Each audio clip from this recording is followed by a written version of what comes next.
Hello everyone, तो स्वागत है हमारे संस्थान गुरुकुल क्लासेज में। तो मैं आप सभी के लिए लेकर के आ रहा हूँ डे बाई डे प्रत्येक दिन आपको एक टॉपिक मिलने वाला है क्लास 12th का, जो कि इंग्लिश से रिलेटेड रहेगा। आज आपका पढ़ा चैप्टर लेकर आया हूँ इंडियन सिविलाइजेशन एंड कल्चर।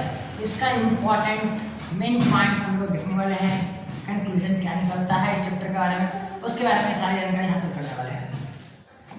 तो चलिए हम लोग शुरू करते हैं। सबसे पहले आपका इस टॉपिक में चैप्टर का नाम है इंडियन सिविलाइजेशन एंड कल्चर। ठीक है, क्या है आपका नाम? Indian civilisation and culture topic का नाम है।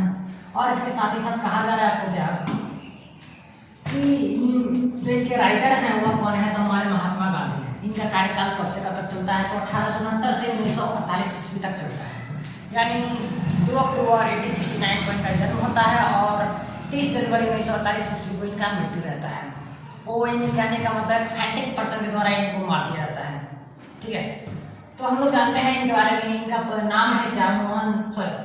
महात्मा गांधी, जिनका पूरा नाम मोहनदास करमचंद गांधी हुआ है। ठीक है, इनका जन्म कब हुआ था? 2 अक्टूबर 1869 ईस्वी को, और मृत्यु कब हुई थी? तो 30 जनवरी 1948 ईस्वी को। बात कर लेते हैं और हम लोग इनको और क्या नाम से जाना जाता है इनको।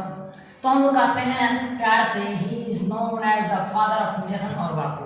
और हम लोगों ने उन्हें महात्मा, फादर ऑफ नेशन और बापू यानी तीनों का उपाधि दिया गया है। महात्मा भी उपाधि दिया गया है और फादर ऑफ नेशन भी और हमारा बापू भी। ठीक है, अब उनके माता और पिता से रिलेटेड बात को जानते हैं। माता का नाम क्या था? तो पुतलीबाई।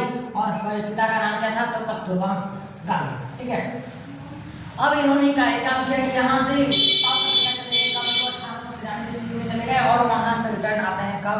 तो 1915 ईस्वी में। और 1915 से 1948 तक का जो सेशन चला ना, वो पूरे के पूरे भारत के लिए समर्पित कर दिए। ठीक है, तो और 1915 में वापस आए साउथ अफ्रीका से, और 1917 में फिर से चंपारण गए, और 1915 से 1948 तक का समय इनके लिए समर्पित हुआ। तो पूरी तरह से कम्प्लीटली भारत के पॉलिटिक्स के लिए।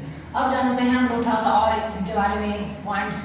तो कहा जा रहा है कि is more spiritual leaders than a politician, यानी कि वह राजनीतिक से अधिक क्या थे? आध्यात्मिक गुरु थे। ठीक है, बात करते हैं उनका एक माई एक्सपेरिमेंट विथ ट्रूथ, उनका एक ऑटोबायोग्राफी है, और वहीं से इस चीज़ को लिया गया है, इस टॉपिक को लिया गया है, इंडियन सिविलाइजेशन एंड कल्चर।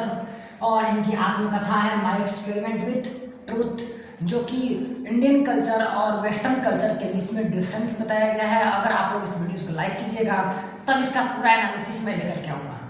अब आगे है ही रोट न्यूमरस आर्टिकल्स